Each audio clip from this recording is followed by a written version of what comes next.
दोस्तों, आज इंडिया और साउथ अफ्रीका के बीच वनडे सीरीज का दूसरा वनडे मैच खेला गया और ये मुकाबला बेहद ही रोमांचक, थ्रिल, एक्शन और ड्रामे से भरपूर देखने को मिला। जहां भारत ने पहले बल्लेबाजी से कमाल किया, फिर एक समय लग रहा था कि अफ्रीका लक्ष्य को आसानी से हासिल कर लेगी, लेकिन फिर अंत में जो हुआ उसने सभी को हैरान कर दिया। तो ऐसे में आज हम आपको इस वीडियो में बताएंगे इस रोमांचक मैच का पूरा हाइलाइट्स। तो ऐसे में आप इस वीडियो को अंत तक जरूर देखिएगा और अगर आप भी भारत की टीम के बहुत बड़े फैन हैं तो आप इस वीडियो को एक लाइक जरूर कर लीजिएगा। इस वीडियो का लाइक टारगेट 1000 लाइक्स का है। दोस्तों, भारत और दक्षिण अफ्रीका के बीच दूसरा वनडे मैच रायपुर के स्टेडियम में खेला गया। दक्षिण अफ्रीका के कप्तान टेम्बा बावुमा ने टॉस जीतकर पहले गेंदबाजी करने का फैसला किया। भारत की ओर से एक बार फिर रोहित शर्मा और यशस्वी जायसवाल ओपनिंग करने मैदान पर उतरे। दक्षिण अफ्रीका की तरफ से पहला ओवर नांद्रेबर्गर लेकर आए। उनकी पहली ही गेंद पर यशस्वी जायसवाल ने शानदार ड्राइव लगाते हुए चौका जड़ दिया। ओवर की आखिरी गेंद पर भी वे कवर ड्राइव लगाने गए, लेकिन गेंद उनके बैट के अंदरूनी किनारे से लगकर फाइन लेग की दिशा में 4 रन के लिए चली गई। हालांकि इसके बाद अगले 3 ओवर तक कोई बाउंड्री नहीं आई। दोनों बल्लेबाज संभलकर खेलते रहे। फिर 5वें ओवर में रोहित शर्मा ने अपने हाथ खोले। नांद्रेबर्गर की पहली गेंद को उन्होंने स्लिप फील्डरों के बीच से निकालते हुए चौके में तब्दील कर दिया। दूसरी गेंद पर उन्होंने खूबसूरत फ्लिक खेलकर मिड विकेट की दिशा में एक और चौका लगाया। तीसरी गेंद पर भी उन्हें बैट का एज मिला और गेंद चौके के लिए चली गई। एक ही ओवर में रोहित के बल्ले से लगातार 3 चौके निकले, लेकिन उसी ओवर की 5वीं गेंद पर दक्षिण अफ्रीका ने रोहित के खिलाफ कैच आउट की अपील की। अंपायर ने उन्हें नॉट आउट दिया। दक्षिण अफ्रीका ने तुरंत DRS लिया और यह फैसला उनके पक्ष में गया, क्योंकि गेंद रोहित के बल्ले के बाहरी किनारे से लगकर सीधा विकेट कीपर के हाथों में चली गई थी। रोहित शर्मा 8 गेंदों में 14 रन बनाए। अब बल्लेबाजी करने विराट कोहली आए। उन्हें खाता खोलने में 4 गेंदें लगीं, लेकिन जैसे ही मौका मिला उन्होंने जबरदस्त छक्का लगाकर रन बनाना शुरू किया। उसी ओवर में भारतीय पारी को थोड़ा रफ्तार मिली। अगले ही ओवर में यशस्वी जायसवाल ने भी नांद्रेबर्गर की गेंद पर बेहतरीन पुल शॉट लगाते हुए छक्का मारा। 7 ओवर पूरे होते ही भारत का स्कोर 50 रन पर पहुंच गया। 8वें ओवर में मार्को यानसन की गेंद को विराट कोहली ने फ्लिक करते हुए मिड विकेट बाउंड्री पार भेजा और चौका हासिल किया।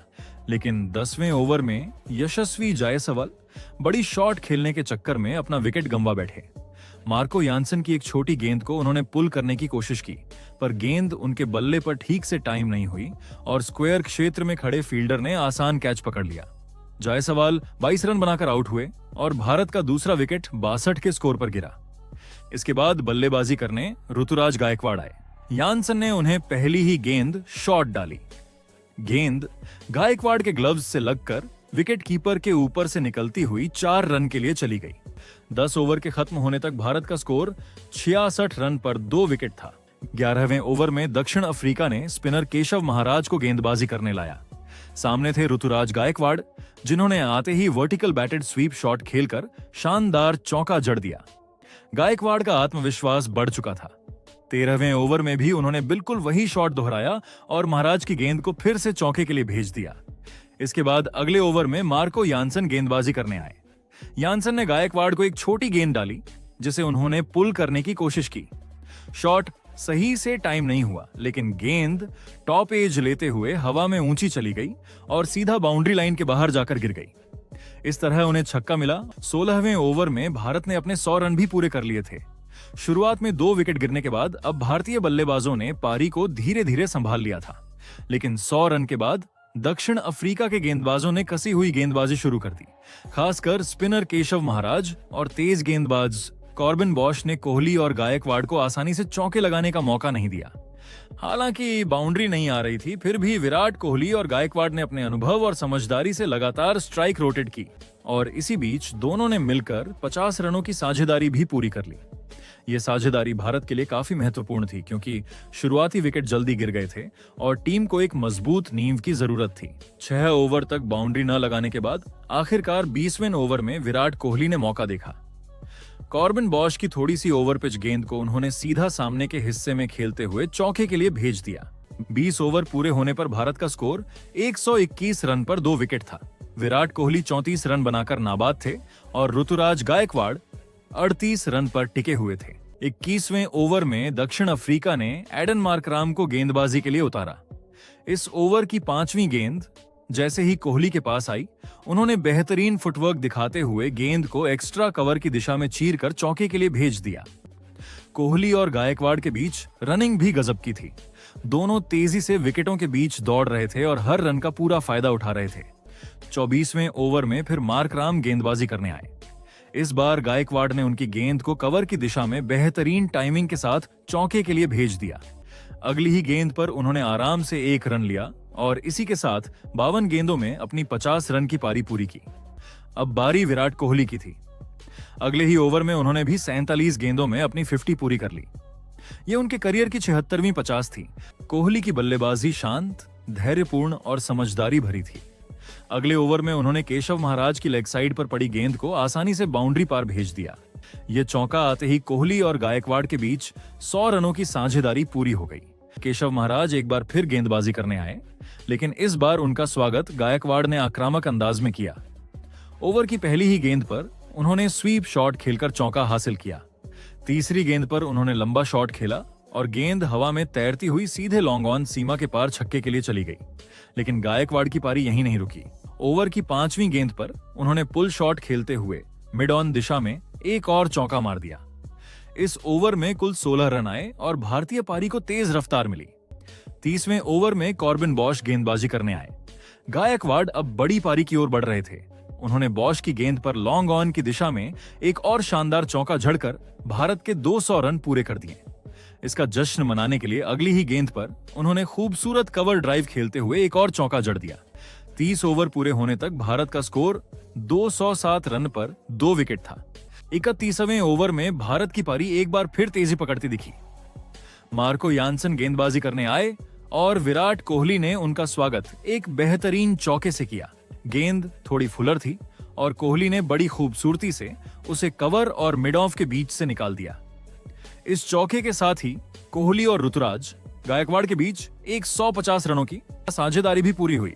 अगले ओवर में कोहली और भी आक्रामक मूड में दिखे। यानसन की गेंद जैसे ही थोड़ी शॉर्ट हुई, कोहली आगे बढ़े, शिम्मी की ओर अपने मजबूत कलाई के इस्तेमाल से गेंद को लॉन्ग ऑन के ऊपर से शानदार छक्के के लिए भेज दिया। यह शॉट उनकी क्लास और आत्मविश्वास का बेहतरीन उदाहरण था। 34वें ओवर में कॉर्बिन बॉश गेंदबाजी करने आए। उनकी पहली ही गेंद पर कोहली ने सीधा शॉट खेला और एक और चौका जोड़ दिया। यह शॉट इतना तेज था कि नॉन स्ट्राइकर एंड पर खड़े गायकवाड़ को बचने के लिए जल्दी से हटना पड़ा। इसके बाद स्ट्राइक गायकवाड़ के पास आई और उन्होंने इस ओवर को इतिहास बना दिया। तीसरी गेंद पर उन्होंने शानदार चौका मारा और अगली ही गेंद पर एक और चौका झड़कर अपना वनडे करियर का पहला शतक पूरा कर लिया। यह पारी उनकी क्लास, टाइमिंग और शॉट सिलेक्शन का प्रमाण थी। 35वें ओवर में भारत के 250 रन भी पूरे हो गए, लेकिन 36वें ओवर में गायकवाड़ की शानदार पारी का अंत हो गया। यानसन गेंदबाजी करने आए थे और उन्होंने एक धीमी बाउंसर फेंकी। गायकवाड़ से पुल करना चाहते थे, लेकिन गेंद उनकी उम्मीद से काफी धीमी थी और वे टाइम नहीं कर पाए। गेंद ऊंची उठी और बाउंड्री लाइन के पास टोनी डी जॉर्जी ने शानदार कैच पकड़ लिया। इस तरह ऋतुराज गायकवाड़ 83 गेंदों में 105 रन बनाकर आउट हुए। उनकी इस पारी में 12 चौके और 2 छक्के शामिल थे। अब नंबर 5 पर बल्लेबाजी करने आए कप्तान केएल राहुल। राहुल ने आते ही आत्मविश्वास दिखाया। जैसे ही केशव महाराज की गेंद थोड़ी फुल हुई, उन्होंने मिड विकेट की दिशा में शानदार चौका झड़कर अपनी मौजूदगी दर्ज कराई। राहुल का टाइमिंग शुरू से अच्छा दिख रहा था। इसके बाद यानसन की गेंद पर राहुल ने एक शानदार शॉट खेला। गेंद मिड ऑफ की दिशा में गई और सीधे छक्के के लिए बाउंड्री के बाहर गिरी। राहुल ने सिर्फ कुछ गेंदों में अपनी लय हासिल कर ली थी। इसी ओवर में विराट कोहली ने भी सिंगल लेकर अपना शतक पूरा किया। यह शतक उनके वनडे करियर का 53वां शतक था और अंतर्राष्ट्रीय क्रिकेट में उनका 84वां शतक। कोहली ने शतक पूरा होते ही अपार खुशी से हवा में मुक्का मारा, दोनों हाथ ऊपर उठाए, फिर हेलमेट उतारा और आसमान की ओर देखा। पूरा स्टेडियम कोहली कोहली के नारों से गूंज रहा था। राहुल भी शानदार लय में थे। उन्होंने मार्क राम की गेंद पर स्कूप शॉट खेलकर चौका जड़ा और भारतीय रन गति को आगे बढ़ाया। लेकिन 40वें ओवर में भारत को बड़ा झटका लगा। लुंगी एनगिडी गेंदबाजी करने आए और कोहली बड़े शॉट की कोशिश में लॉन्ग ऑन पर कैच दे बैठे। कोहली 93 गेंदों में 102 रन बनाकर आउट हुए। उनकी पारी में 7 छक्के और 7 चौके शामिल थे। कोहली के आउट होने के बाद बल्लेबाजी करने आए वॉशिंगटन सुंदर। 40 ओवर पूरे होने तक भारत का स्कोर 284 रन पर 4 विकेट था। 41वें ओवर की शुरुआत भारत के लिए अच्छी नहीं रही। मार्कराम की गेंद पर उन्होंने अचानक रिवर्स स्वीप खेलने की कोशिश की। गेंद सीधे पॉइंट पर खड़े फील्डर के हाथों में चली गई। ये गेंद बिल्कुल भी रन के लायक नहीं थी, फिर भी सुंदर दौड़ पड़े। दूसरी ओर केएल राहुल ने तुरंत उन्हें वापस लौटा दिया क्योंकि रन का कोई मौका नहीं था। सुंदर वापस मुड़े, लेकिन तब तक देर हो चुकी थी। फील्डर ने गेंद स्टंप्स पर मार दी और सुंदर रन आउट हो गए। उन्होंने 8 गेंदें खेलीं, लेकिन केवल 1 रन ही बना पाए। उनके बाद बल्लेबाजी करने आए रविंद्र जडेजा। अब भारत को पारी संभालने की जरूरत थी।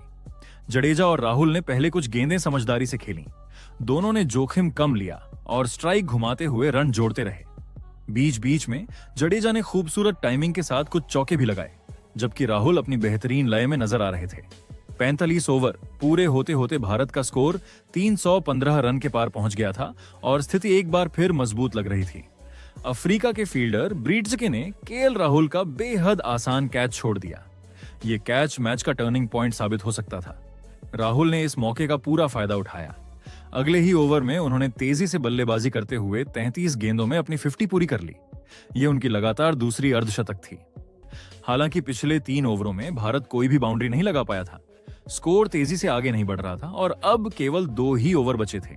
49वें ओवर में लुंगी एनगिडी ने शानदार गेंदबाजी की। उन्होंने यॉर्कर और स्लोअर गेंदों के अच्छा मिश्रण रखा और भारत सिर्फ 4 रन ही बना पाया। ऐसा लगने लगा कि भारत 350 के आसपास तो पहुंच जाएगा, लेकिन उससे आगे नहीं जा पाएगा। लेकिन फिर आया आखिरी ओवर और यहीं से खेल बदल गया। कॉर्बिन बॉश अंतिम ओवर लेकर आए। उनकी दूसरी गेंद थोड़ी फुल थी और केएल राहुल ने बिना किसी हिचकिचाहट के मिड ऑफ के ऊपर से बेहतरीन चौका जड़ दिया।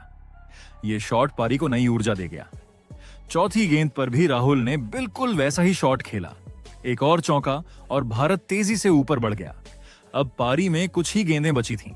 5वीं गेंद पर राहुल ने स्लॉग स्वीप खेला। गेंद हवा में उछली और गहरी स्क्वायर लेग बाउंड्री के बाहर छक्के के लिए जा गिरी। भारत को जिस फिनिश की जरूरत थी वह आखिरी ओवर में पूरी मिल गई।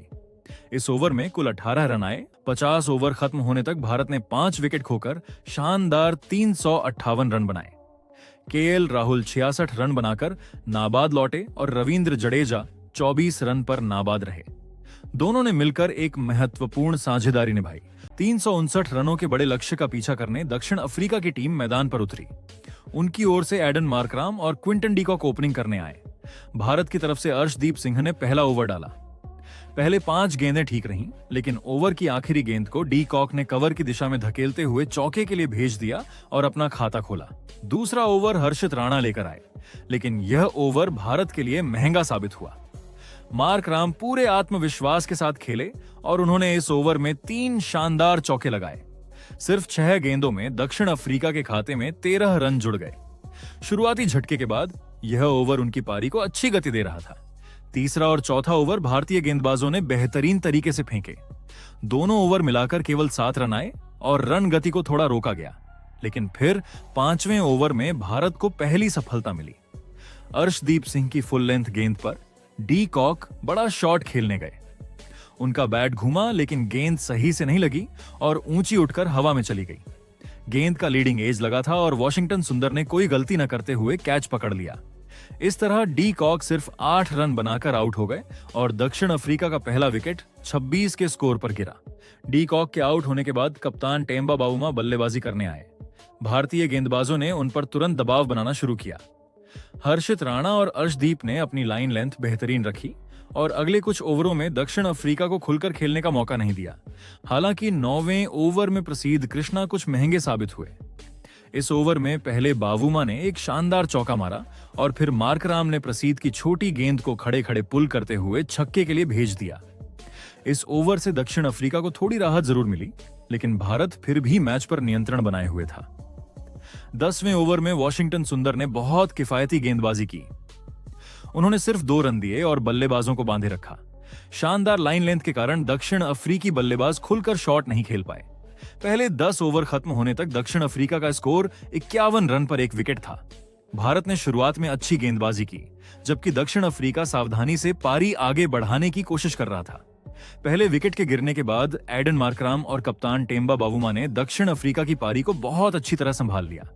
दोनों बल्लेबाज धैर्य के साथ खेलते रहे और हर ओवर में कम से कम एक बाउंड्री निकालकर रणगति बनाए रखी। खासकर मार्कराम शानदार लय में दिखाई दे रहे थे। उनके शॉट्स में आत्मविश्वास साफ दिख रहा था और वह भारतीय गेंदबाजों पर दबाव बनाने लगे।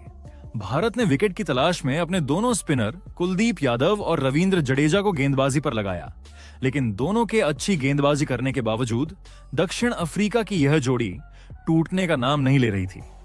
मार्कराम और बावूमा बिना कोई जोखिम उठाए पारी आगे बढ़ाते रहे। 16वें ओवर में मार्कराम ने अपनी 50 पूरी की। ये पारी अभी तक बेहद नियंत्रित और सुंदर शॉट्स से भरी हुई थी। भारत को विकेट की सख्त जरूरत थी, लेकिन मौका मिल नहीं रहा था।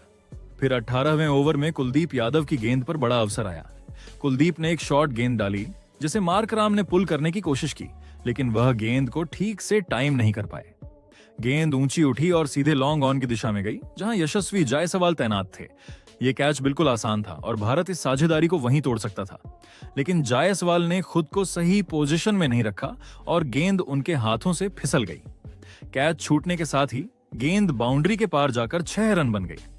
टीम इंडिया बेहद निराश नजर आई, क्योंकि यह दक्षिण अफ्रीका की पारी में ब्रेक डालने का सुनहरा मौका था। कुलदीप के अगले ओवर में भी एक मौका बना। इस बार गेंद फिर लॉन्ग ऑन की ओर गई और तिलक वर्मा ने शानदार प्रयास किया। वह उछलकर गेंद को पकड़ने में सफल हुए, लेकिन उनका संतुलन बाउंड्री लाइन के बाहर जाने वाला था, इसलिए उन्होंने जमीन छूने से पहले गेंद को हवा में छोड़ दिया। हालांकि यह कैच पूरा नहीं हो पाया, लेकिन तिलक ने शानदार फील्डिंग दिखाते हुए दक्षिण अफ्रीका के 5 रन बचा लिए। यह प्रयास मैदान पर मौजूद खिलाड़ियों में जोश भरने वाला था। 20 ओवर पूरे होने तक दक्षिण अफ्रीका ने मजबूत स्थिति बना ली थी। स्कोर था 118 रन पर 1 विकेट। मार्कराम 64 रन बनाकर डटे हुए थे और कप्तान बावूमा 40 रन पर खेल रहे थे।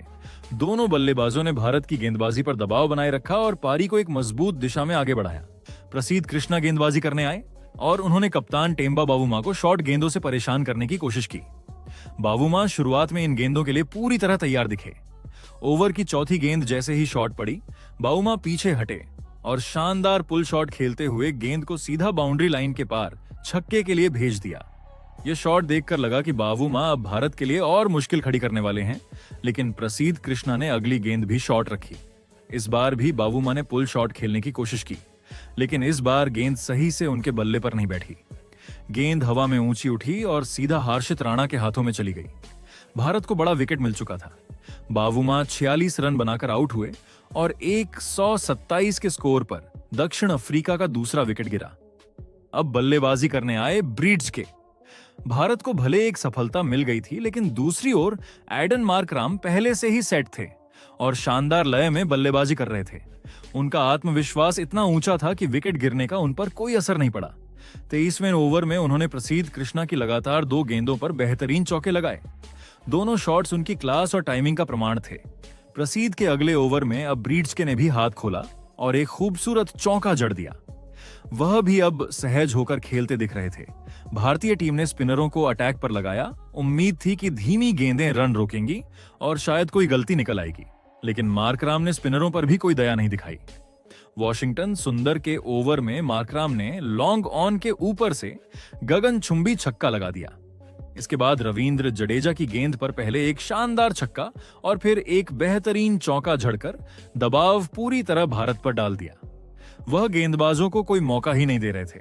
फिर अगली ही गेंद पर सिंगल लेते हुए उन्होंने सिर्फ 88 गेंदों में अपना शतक पूरा कर लिया।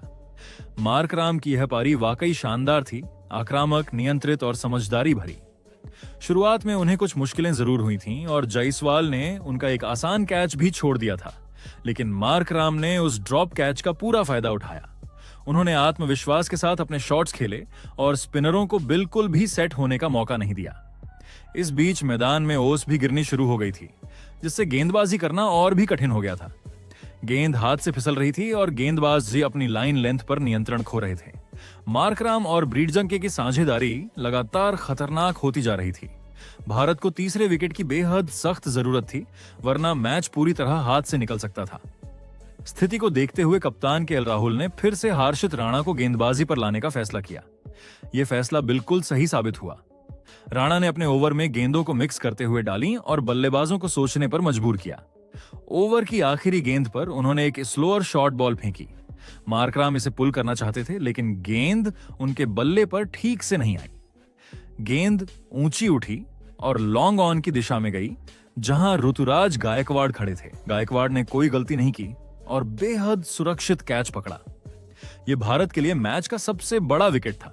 खतरनाक अंदाज में खेल रहे मार्कराम 110 रन बनाकर आउट हुए। उनकी इस पारी ने दक्षिण अफ्रीका को मैच में मजबूती से बनाए रखा था, लेकिन राणा की इस गेंद ने भारतीय टीम को बड़ी राहत दी। 30 ओवर समाप्त होने तक दक्षिण अफ्रीका का स्कोर 197 रन पर 3 विकेट था। मुकाबला अब भी खुला था, लेकिन भारत ने 2 बड़े विकेट लेकर लड़ाई में वापसी कर ली थी। एडन मार्कराम के आउट होने के बाद दक्षिण अफ्रीका की उम्मीदें अब डीवाल्ड ब्रेविस और ब्रीड्स पर टिक गई थीं। मार्कराम के जाने के बाद रणगति थोड़ी धीमी हो गई थी। भारतीय गेंदबाजों ने अच्छी लाइन लेंथ रखते हुए अगले 2 ओवरों में कोई भी बाउंड्री नहीं लगने दी, लेकिन 33वें ओवर में ब्रेविस ने इंतजार खत्म किया और कुलदीप यादव की गेंद पर शानदार स्ट्रेट छक्का जड़कर दबाव कम किया। मैदान में ओस बढ़ती जा रही थी, जिससे गेंदबाजों के लिए गेंद को पकड़ना और स्पिन करवाना मुश्किल हो रहा था। इसके बावजूद भारतीय गेंदबाज पूरी कोशिश कर रहे थे कि रणगति पर नियंत्रण रखा जाए, लेकिन दूसरी ओर ब्रीड्स के और ब्रेविस भी हर ओवर में एक न एक बाउंड्री निकालकर साझेदारी को मजबूत बनाते जा रहे थे। 27वें ओवर में प्रसीद कृष्णा को फिर से झटका लगा। ब्रेविस ने उनकी गेंद पर सीधा जमीन के ऊपर से एक और शानदार छक्का मारा। इस ओवर में ब्रीड्स के ने भी ऑफ साइड में एक बेहतरीन चौका लगाया।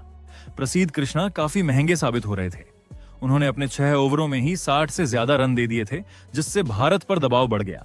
दूसरी ओर अर्शदीप सिंह लगातार बेहतरीन गेंदबाजी कर रहे थे। उन्होंने रन रोकने के साथ साथ बल्लेबाजों को परेशान भी किया, लेकिन विकेट लेने का मौका नहीं मिल पाया। उधर ब्रेविस और ब्रीड्स के बीच 50 से अधिक रनों की साझेदारी पूरी हो चुकी थी। यह साझेदारी भारत के लिए खतरनाक होती जा रही थी।